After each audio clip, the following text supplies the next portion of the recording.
thank you so much for joining our 6th podcast series called Engineering Experts Group. My name is Sally Buckley.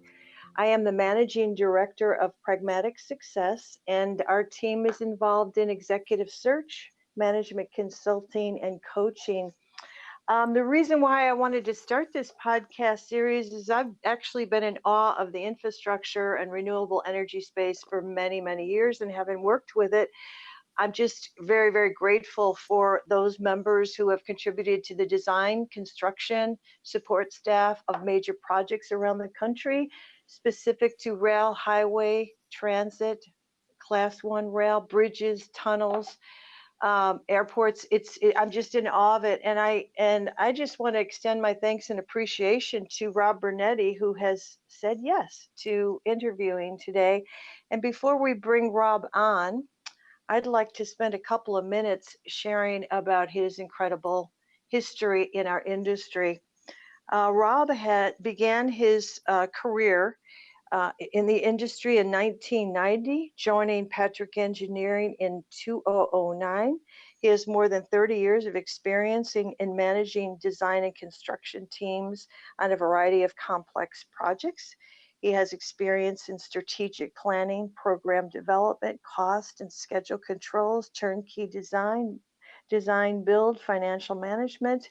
Rob has played a key role in multiple projects in excess of $1 billion, helping clients establish high-performing PMCM teams and performing expert analysis on project risk, constructability, and cost. I'd also like to share that Rob has a bachelor's degree in civil engineering from Northeastern University in Boston and an MBA from the University of Massachusetts, and holds professional engineering licenses in Massachusetts, Connecticut, and Michigan. Rob has also been an active member of SAVE International, the Professional Society of Value Engineering, and has achieved multiple value engineering certifications. Rob is a volunteer curriculum advisor to Regis College in Massachusetts, and through Patrick Engineering's corporate participation, Rob supports multiple organizations dedicated to workforce development and achievement of minority and women-owned businesses in the civil engineering profession.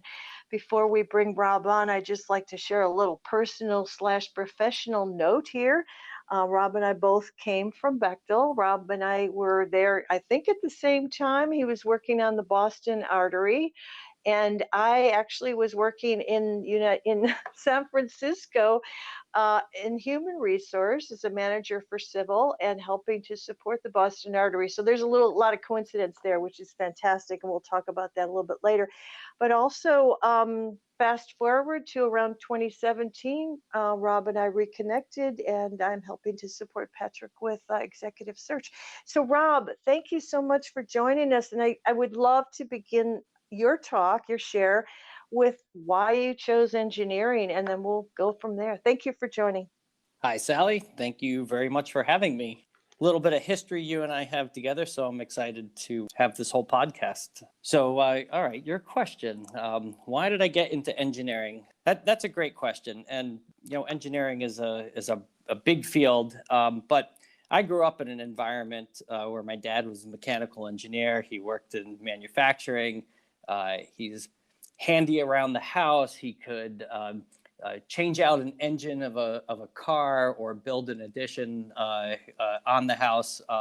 So I was always around some kind of building, construction, mechanical items in the house. So that piqued my interest. And as I went through school, I was looking for a place to apply those interests, and engineering fit the bill.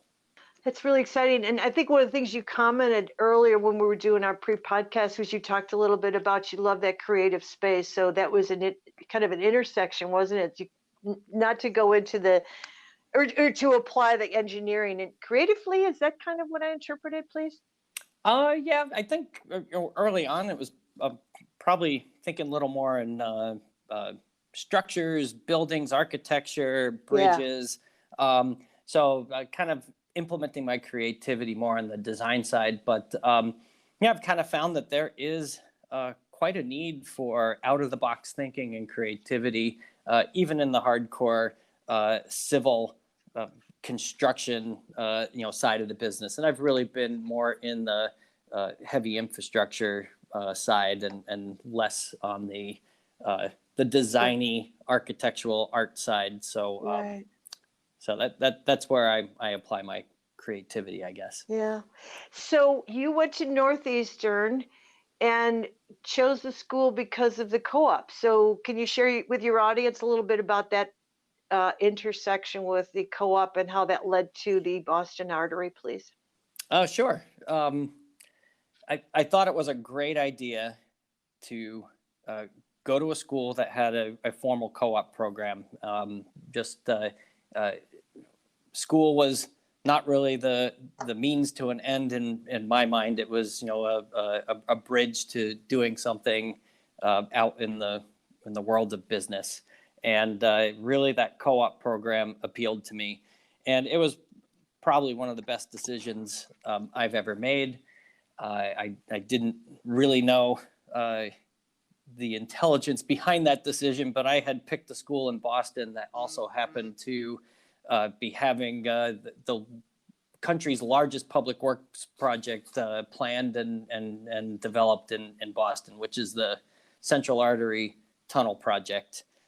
So as a student, probably my third year in school, it was a 5-year school, I had the opportunity to take a co-op position on the Central Artery Tunnel Project. And I really worked straight through until graduation, doing 40 hours a week during co-op semesters and then working 20 hours a week while I was in semester. Yeah.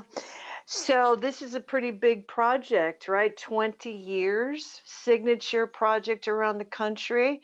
So let's talk about your beginning stages of it, because you've got there's a lot of years in there. So why don't you go ahead and start what got you excited about the project? It's an amazing project and was an Right. amazing project. And when you look at the transformation that happened to the region and to the city, it delivered on every promise, from transportation to city building to development to economic activity. And it had everything you can think of. It had tunnels, it had bridges, cable-stayed bridges, viaducts. It was really an engineer's dream. So I happened to work 13 years on the Oh, project, wow. and 13. I think I was very fortunate to have the perfect 13 years. I joined in 1990 as the project was going through its preliminary design and environmental approvals and so on. And I stayed through 2003 as we had finished a number of our major facilities and had opened I-93 northbound, through the city, and opened I-90 and so on. So I really got to see every aspect of that project right through facility opening. It's pretty exciting. And you told me that you were also, I think this is pretty special, you were also seconded to the state, correct? And what was the intent on that? Because Bechtel lent you to the state. Is that kind of accurate? Yeah. Yep, that's accurate. I really was the perfect age for this project too, because I was kind of the young engineer, even through my 13th year as the project evolved, and it gave me the opportunity to do a lot of different things. I think I had 8 or 9 different positions over those 13 years, and one of them was the special engineering assistant to one of the program directors on the client side, on the state side. And Bechtel Parsons Brinkerhoff, we were a joint venture. They would provide a young engineer to the state, still working, for Bechtel, that would do a rotation and be able to help the state leaders and managers with executing their work, and really helping Bechtel Parsons Brinkerhoff develop young engineers with an understanding of the other side of the equation, what the client is going through, what the public needs, and so on. So I had that position for about a year and a half, and it was a tremendous opportunity. I bet it was. I remember, while I was helping to support the project, Matt Wiley was there, and he's just, as a leader, senior vice president, phenomenal guy. But you know what, Rob, I remember when we were talking a little earlier, or a couple of days ago, about the East Boston design. I think that's a pretty big deal that your audience would probably love to hear about. Could you share that with us? Sure. So the Big Dig was broken into different areas. We had the downtown South Boston, East Boston, South Bay, and area north of Causeway. So each of these, today would be a mega project in its own right. We're talking, billions of dollars for each of them.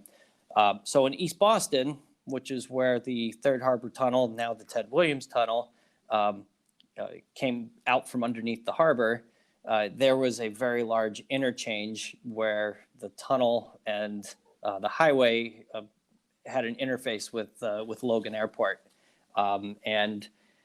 As I started on the project, on the Big Dig, I was in the East Boston Highway Design Group.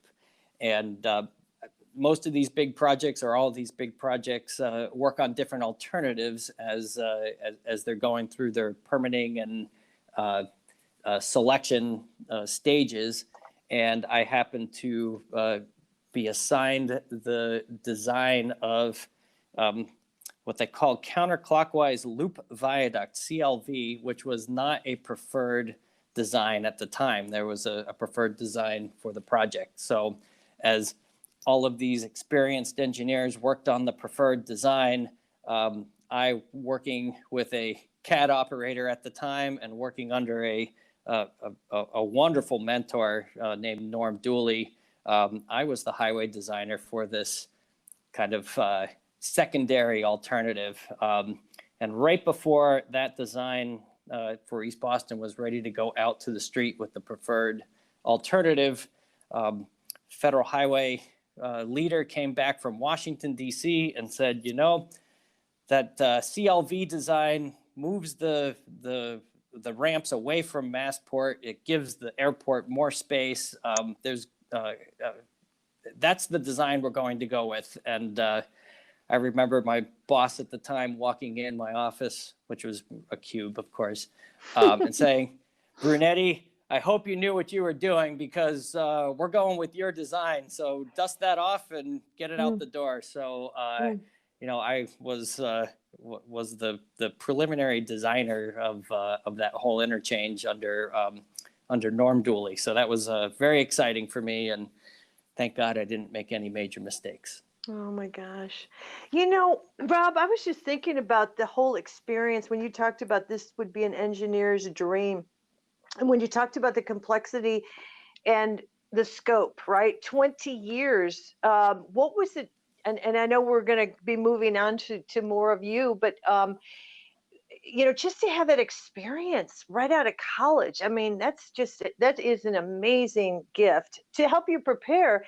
But what was the end cost? Do you know? I mean, I don't remember. The ultimate cost was $14.6 billion. Yeah.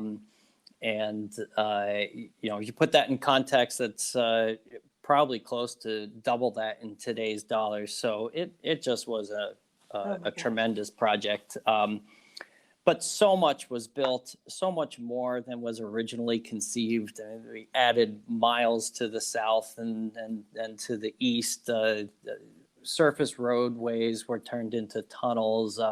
Just a much different project than what it was originally planned. But every type of geotechnical subgrade tunnel type, even bridge, we had steel, concrete, precast, segmental, cable stayed. It just was a tremendous project with every type of engineering you can think of for roadway, highway, tunnel work, even rail and transit. We rebuilt parts of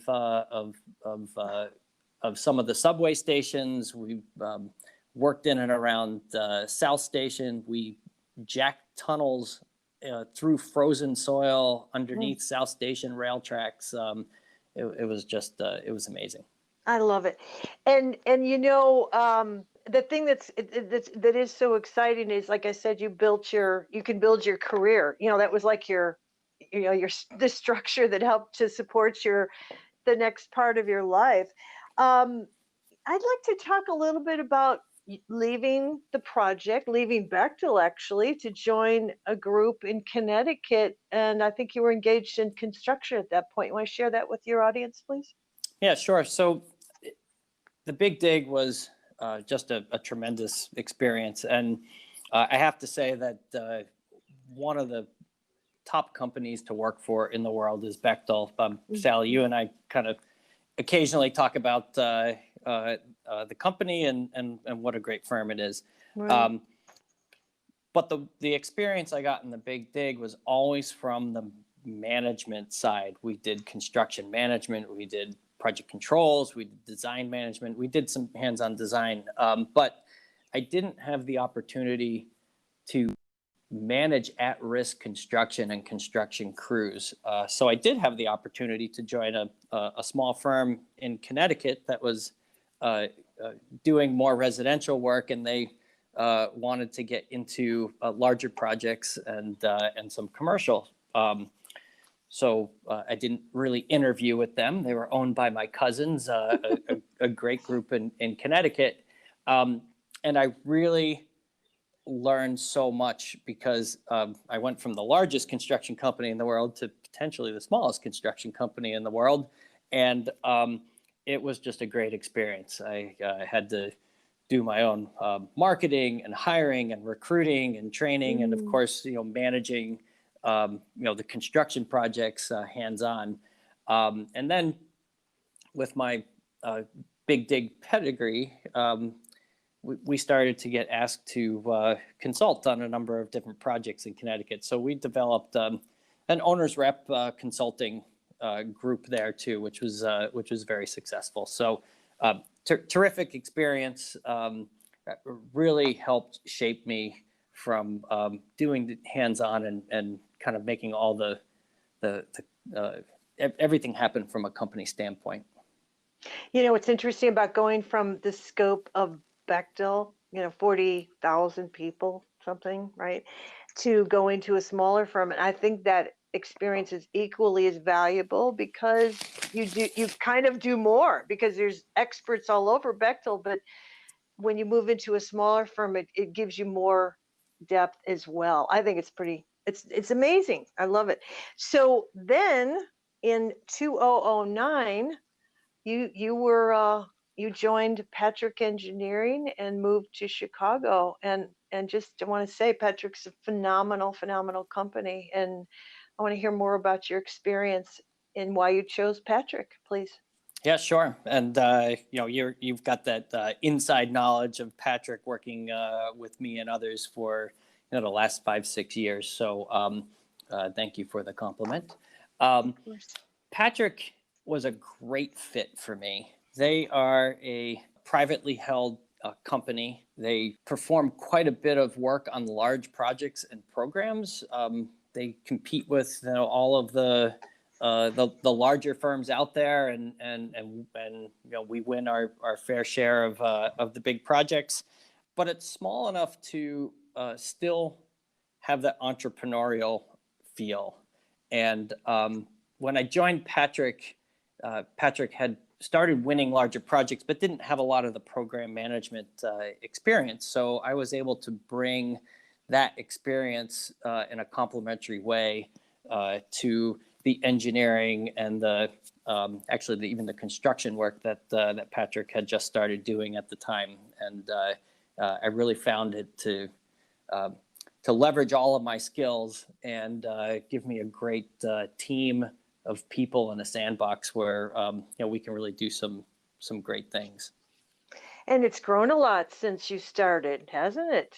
It has. It has. We've opened a Boston office after I started. That was one of my early initiatives.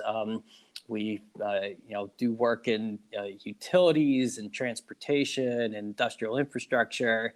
So we've got quite a dynamic portfolio. We have an at-risk construction arm, which gives us the ability to do turnkey design build and EPC work. So it's a great place to work with just a lot of diversity of clients and projects. Yeah, and you helped to initiate the management services group, and that's been a kind of that's a successful arm in the company too. Do you want to share a little bit about that? Sure. So when I first joined Patrick, I was the director of project management, basically bringing more project and program management skills to Patrick's portfolio at the time. There are two things I did early on at Patrick. One was we realized that Patrick was doing work out in the Northeast in Connecticut and New Hampshire, but did not have any work in Boston. So the first thing we did, maybe not the first thing, but one of the early things we did is we looked at that region and the clients that were out there, the network that I and others had, and kind of the needs. So we opened a Boston office, and that Boston office not only was a regional office, but what it provided to the community, to the client community, was more of that intersection between design and project and program management. Boston, as you can imagine, was chock full of all kinds of design talent after the Central Artery wrapped up. Almost every major firm was there, and they really had a lot of talent. But as Bechtel left the area and Parsons Brinkerhoff went on to do other things, they kind of lost this design management, program management capability. And we opened Boston, and with that, over a number of the first couple of years, we were able to actually launch more of a service line for management services. So somewhere around 2012 or 13, management services was born as a formal P&L within Patrick, and it is very active in the Midwest, the Northeast, and a number of other places, even out in Bend, Oregon. And what management services provides is program management, project controls, constructability and construction cost estimating, risk, and all of those other elements that help a client appropriately plan and execute their programs. Right, but unique, I think, is interesting as a business practice that, as I understand it from our previous conversations, is that highway, rail, and transit, pharmaceutical, electric, utility, and renewable sit underneath this, and DoD, any government work. Is that a correct statement? It's services. So we have services. Yeah, we have 4 divisions in Patrick. One is transportation, which really is more of your conventional planning and design services and transportation. We have industrial infrastructure, which works for a whole bunch of private clients in refineries, petrochemical, higher education, a whole bunch of facility type clients. And then we have utility and renewables, which really services the electric utility, gas utility, and the communications market.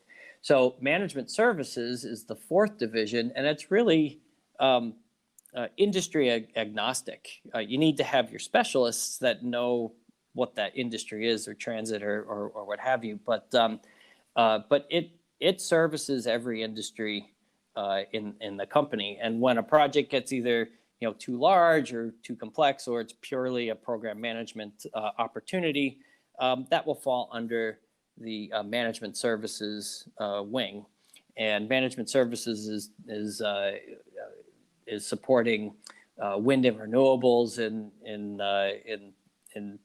the Midwest. We're working for Ameren, is supporting Department of Energy work at both Fermi and Argonne National Labs, is working for multiple highway and rail transit, including MBTA and CTA in Chicago and Boston, and so on. So, management services is very complementary to the other three divisions. Yeah, that's really exciting. And supportive. I mean, it's a very smart, strategic business practice, isn't it? I think the bigger challenges for infrastructure over the last number of years, and certainly going to become more of a challenge, is not just designing, which is of course very important, and construction, but the projects are getting much more complex. They're bigger, they're longer. The approval processes, that take more effort. You're trying to do more with less on the money and funding side. There's alternative delivery options, and a lot of the clients don't have the ability to flex staff to manage all the parts and pieces. So management services really comes in to help the clients in various phases of their capital programs, or to start at the beginning and carry it through as a full service PMCM. So one of the things I think, you've got a broad audience here. There's many age groups, and it's pretty diverse population of people that are listening to the podcast. I think perhaps it would be good for us to talk a little bit about your specific projects like CTA, and a little bit more of a dive into what's going on in Boston, and so that we all get a better understanding of Patrick from a project perspective. Can we do that now? Sure. And in my role as the senior vice president of strategy, I support the whole organization. So I will support all four divisions, and the project and work that we have across the company is very diverse. So I'll just kind of start with utility and renewables. Some of the projects that we're working on are the Smart Grid program for American Electric Power in Ohio. This is really the future of where the utility grid, the electric grid, is going. It's going to be able to handle renewables. It's going to be able to provide better reliability and address electric vehicles and so on. So we're really happy to be involved in that program. Another large program is $1 billion plus program at Ameren, Missouri. They have a renewables program also there. So far, most of it has been wind, but as they go to the next generation of projects, they will be adding both wind and solar to that. And for that team, we're a blended team working hand in hand with the client. We provide construction management. We provide contracts support, all the program management, project controls, and cost control and reporting. We have GIS support. We provide an open web-based platform for project management, field inspection, safety, all of those parts and pieces. And that's a great program, and another good client. Say on the transit side, probably the two are MBTA and CTA, as you pointed out. Mm-hmm. For the CTA, we are part of a tri-venture that is the program manager for the CTA, and that is at the agency level. So we help the CTA with an embedded team plan their projects, get them out into the design environment with their GEC designers, usher them through the procurement process, and then of course help oversee the construction management. And that has an overlay of all of the cost and schedule controls, the reporting, assisting with their grant money and tracking and so on. We also have a kind of a side team, a sub team that is providing similar services specifically for their $1.2 billion Red Purple modernization program that's currently underway. And for the MBTA, we've got a variety of assignments for the MBTA. The largest is the PMCM for their Red Line, Orange Line infrastructure program. It's to rebuild 2 rail yards, expand and rebuild 2 car houses, build some test tracks so that they could receive new vehicles and test them before putting them out on the, on the alignment, and rebuilding and reconstructing their signal system, actually really modernizing their signal system. But we also do quite a bit of owner's rep work for the MBTA. We provide claims support and so on. So these are great clients, great projects. I can go on and on about the Patrick projects. So just for your audience, CTA is Chicago Transit Authority and MBTA is Massachusetts Bay Transportation Authority. There you go. Thank you so much. I want to go back to something you talked about, Rob, that I'm fascinated about. Could you just spend a little time talking about the smart grid? I've been engaged in this smart work before, hiring different people that have that expertise, but it's so complex. So I have a couple questions. One is to share with the audience what it is, because I think it's very complex, but it's very exciting. But also I'm curious about how has that taken hold in the different states and communities, because it's a costly change that adds to the value or the cost of the jobs, I would think. But yeah, let's talk a little bit about that, because that is it's eventually a very big cost saver down the road. Well, I think it's more grid modernization is probably a good way to put it. And full disclosure, I was the highway engineer, remember, at the beginning of my career. So Yeah. You're bringing me into an electric utility discussion. So buyer beware on how accurate this might be. But modernizing the grid is something that I'm sure the utilities have been working on for a very long time. But it's really getting it ready for what the new demands will be on our electric utility.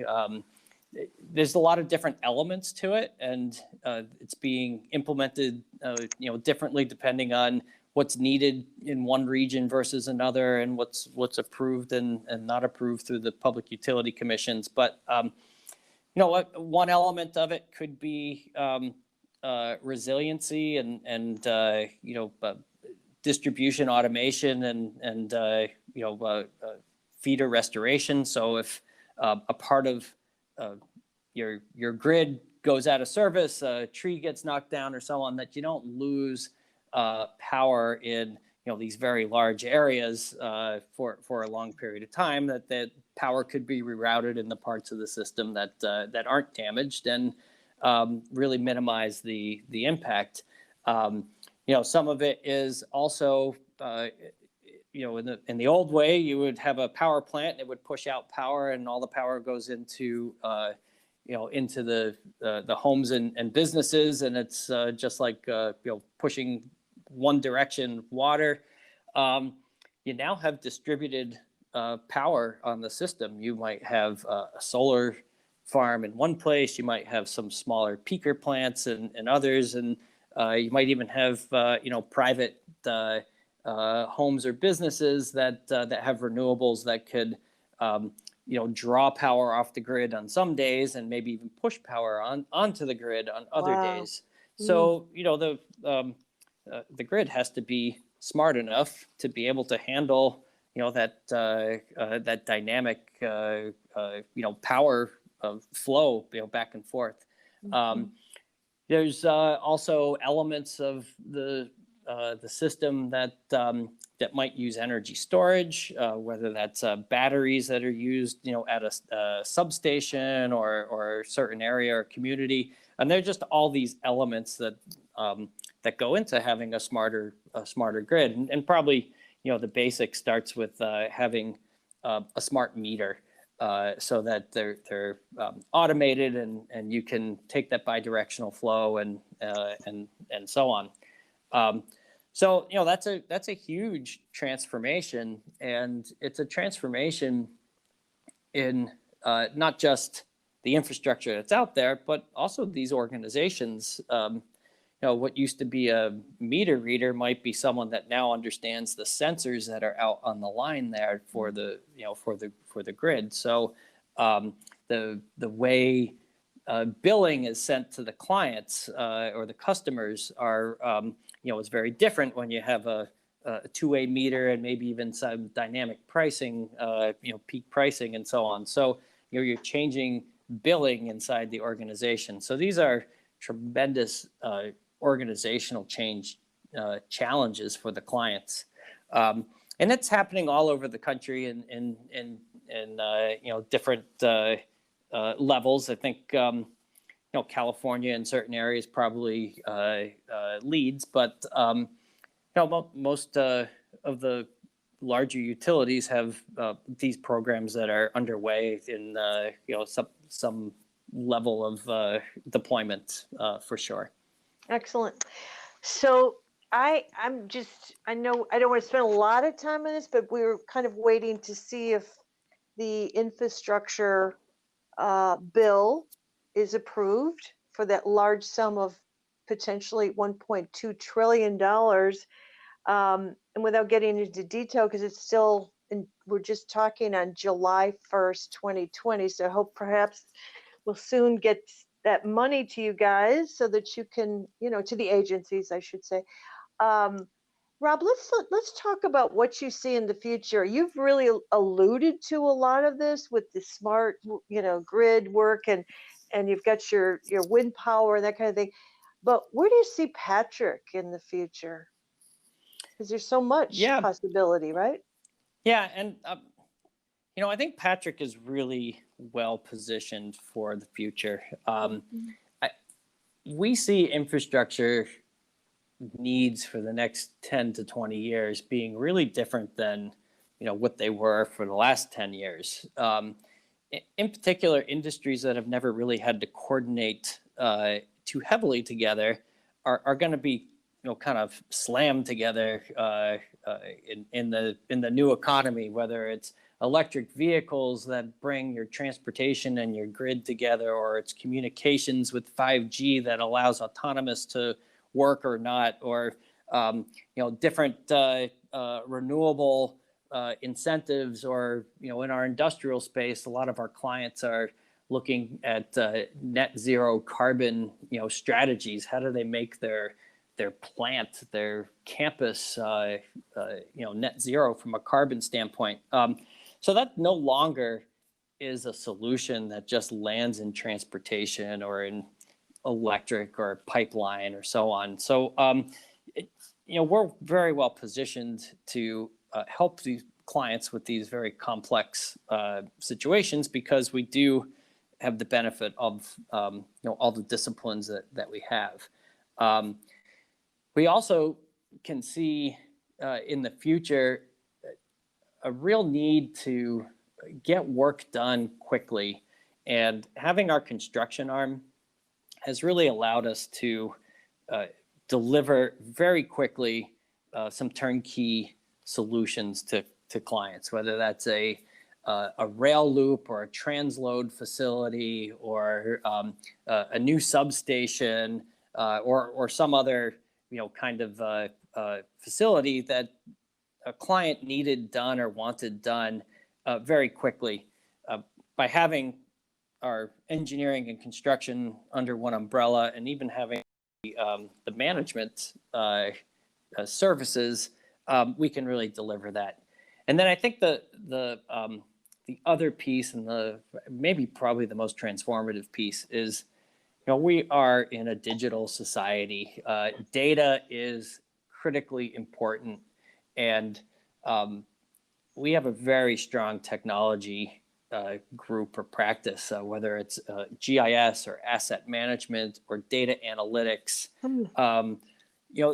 That will really help clients streamline, what they do and how they do it, the type of information they have.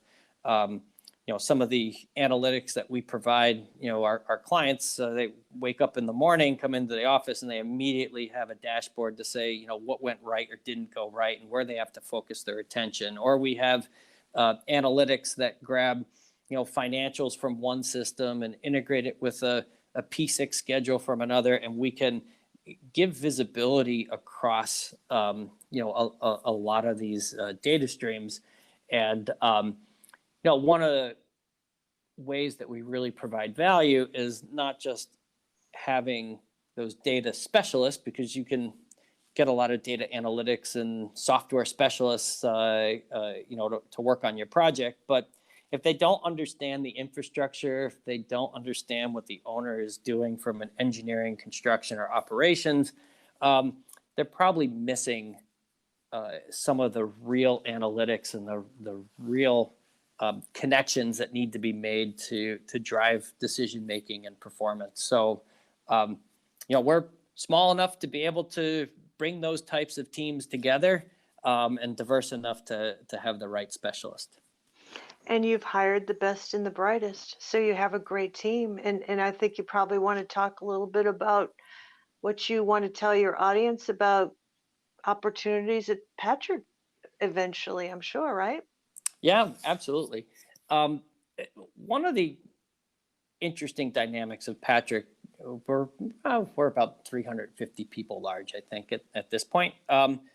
We have a really high percentage of people that have grown up on mega projects. And what that brings is it really brings us a teaming and mentoring opportunity across our organization, where new graduates, people that are in the middle of their career and so on, can really benefit from working with that type of experience.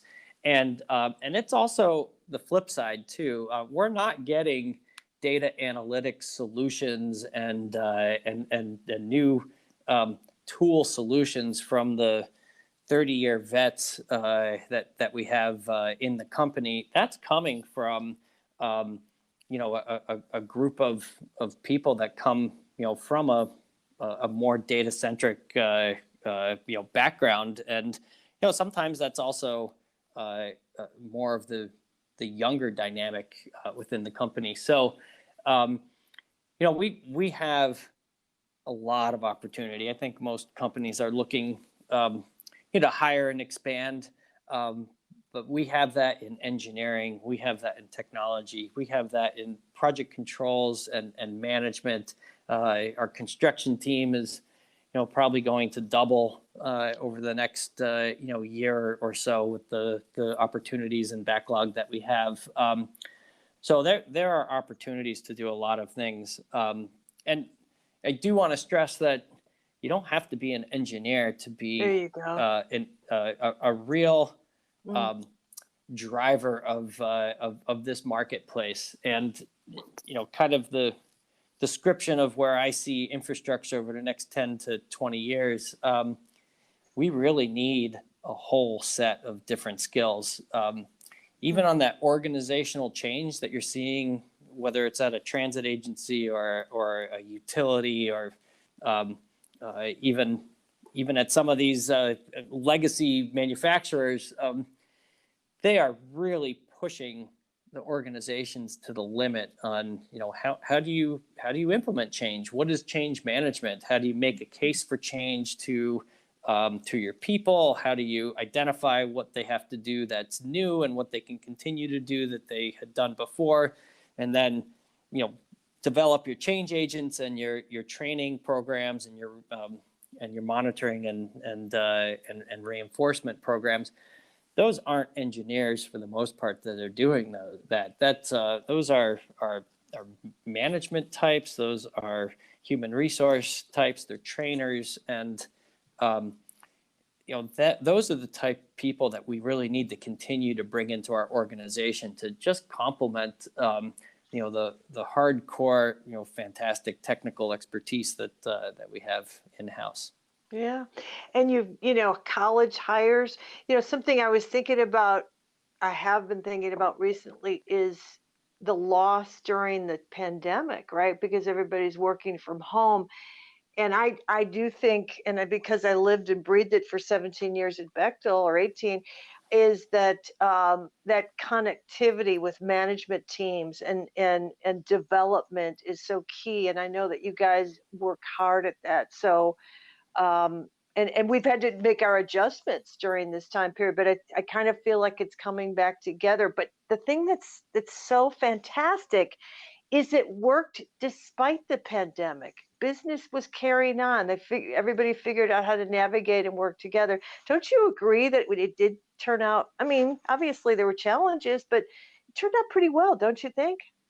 Yeah, I think that the world, if there's anything that's a silver lining on this pandemic, the world is probably pretty lucky it happened now and not 5 years ago. Right. Just the technology, the ease of use, people's comfort level with remote work. There was a lot of remote work that was already working into our environment, whether it was programmers or project controls people or specialists that we have. One of our associate vice presidents, Sujan, was in our Boston office for many years and had to get relocated to Pennsylvania because of a job change for her husband. And when she told us and said that she thought that that she was going to have to resign, we said, no way, we'll figure it out. Wow. We value her, and there's many others. So we had already in pockets kind of started doing that, but I think it's been great to kind of really get our industry over the hump and make us learn to work remotely. Now, I think a big selling point is going to be, getting back into an office. I was in the office today and had a meeting, with two people, and it's just energizing seeing people in a conference room. So I think that there's a real balance that can be struck where people get some of their life back without having to commute 5 days a week. But coming into the office on a fairly regular periodic basis, is energizing. I do think that people need to be in the same space in many of these positions to be able to get the mentoring, to kind of hear what's going on, to be aware. There's only so much that you can do with the structured engagement of having to ring someone up on Teams or on a phone call or so on. But I don't know, and I believe you're going to talk to our president, Patrick Cassidy, at some point, but I don't know if we see 40-hour a week, 5 day, 5 days in the office as the future for our company. I think that it's going to be certainly more dynamic, and it's kind of exciting. We don't have a plan just yet, but I think we've got a philosophy that we can be more flexible, and it will help not only our employees and our production, but we can restore the culture and the community feel with some balance. That's great. That's fantastic. So there's so many threads that, this is the sixth episode, and there's so many fantastic threads that I appreciate and value with all of the subject matter experts, and obviously, including yourself. And some of the the points that you brought up are similar to what Kim Slaughter spoke about, president of Sistra. So there's a lot of synergy in these relationships. Um, and we're almost, we're getting close to the end, but I do want to do a shout out. One of the things that I experienced after working on the Dulles Quarter Metro project for 7 years, which was a $3 billion project at the time, was the community involvement. And I don't want to spend too much time on that because we're about ready to wrap it up. But you agree, Rob, that it's critical for the community to have awareness about these projects because it's tax money, it's where they're being paid. Can you speak to that for just a couple of minutes? Because I think I've always valued that. I value and appreciate hearing news about what changes are going on with projects. Yeah, and that's a great point. And I did enjoy listening to Kim's background and her history and so on. She's got a great perspective. But every project now that's a public project, as we all know, has an intense community process and an approval and involvement process. But sometimes teams go through it because it's required and they have an idea of what really should get done and so on. And the mindset is to get through with the approvals. And one of the things that I saw while I was on the Central Artery Tunnel project in that seconded position under the state deputy director was just how important that community engagement is. And sometimes it's not just during the approval process. There's on these mega projects, there's opportunities to refine, there's opportunities to implement in different ways that can truly impact the community that you have and so on. And the amount of refinement and adjustment that we did in the execution parts and pieces of the Central Artery Tunnel project was probably almost more critical than some of the global commitments. Being able to work hand in hand with those in the neighborhoods, with the with the city, with the state that was highway department that was going to maintain it, and so on. Those little refinements, and I kind of called them social engineering. Myself, because you have to remember that these projects, especially the mega projects, they are going to be there for generations to come, and you're building it for that community. You're not really building it for federal highway or really building it for whatever the agency is. You're building it for that community, and when you can bring all those stakeholders together, the owners, the agencies, the federal, and so on, and still keep some open-mindedness and creativity in how you actually do the execution, it really makes a difference. There's probably nothing I'm more proud of in my career than when I'm visiting Boston and on a business trip and walking down the alignment and truly remembering what used to be there. Or you go into the Seaport district, which used to be called South Boston. Now South Boston is on the other side of the reserve channel, but the Seaport district was parking lots that they couldn't even fill because people didn't want to park that deep into South Boston. It had old warehouses. There was a church that was there for the sailors that would go out. It was just a mishmash of industry and open space. And now it is the most vibrant part of Boston. It has a great mix of residential and restaurant and entertainment and of course office and commercial space. So all of that is because the attention during the environmental approval process was made, and that the execution was done in a way that did not, kill the city, during construction. I'm sure there were some very impacted businesses, but for the most Right. part, that was an intense, very intense, decade or more of active construction, and the whole region has benefited from it. I'm just so proud of it. I feel like I had a little, I'm in San Francisco, but I feel like a little part of it too. Maybe it was the love that I had for all of you guys to do the project. Rob, I am so grateful that you said yes. A huge shout out to your incredible contributions to our infrastructure and renewable energy space, but also big shout out to Patrick. I'm so proud of you guys. I'm excited about you guys, and I just always hear fantastic things about Patrick's work in the United States around, well, in the spaces that you're working in. So, is there anything you want to say before we say goodbye to your audience?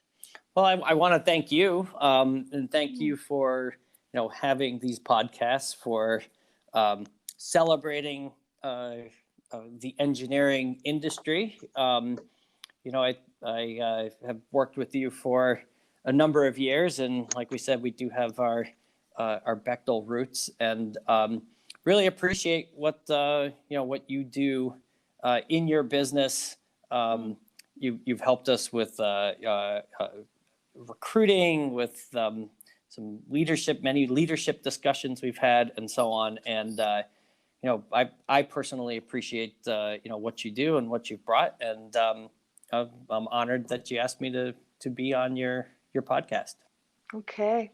Well, thank you, everybody. We'll look forward to continuing our discussions, and we might have Rob back again sometime. Anyway, thank you again, Rob. Looking forward to continuing discussions with you, and best wishes to you. Thank you. Same to you. Thank you. Thanks.